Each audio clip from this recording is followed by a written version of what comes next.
लोगों का हिसाब आमाल का वक्त नजदीक आ पहुंचा है और वो गफलत में पड़े उससे मुंह फेर रहे हैं। उनके पास कोई नई नसीहत उनके परवरदिगार की तरफ से नहीं आती मगर वो उसे खेलते हुए सुनते हैं।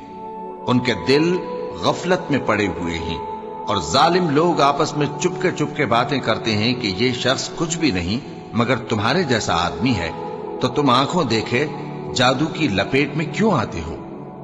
पैगंबर सल्लल्लाहु अलैहि वसल्लम ने कहा कि जो बात आसमान और जमीन में कही जाती है मेरा परवरदिगार उसे जानता है और वो सुनने वाला है, जानने वाला है। बल्कि जालिम कहने लगे कि ये कुरान परेशान बातें हैं जो ख्वाब में देख ली हैं। नहीं, बल्कि इसने इसको अपनी तरफ से बना लिया है। नहीं, बल्कि ये एक शायर है। तो जैसे पहले पैगंबर निशानियां देकर भेजे गए थे उसी तरह ये भी हमारे पास कोई निशानी लाए। इनसे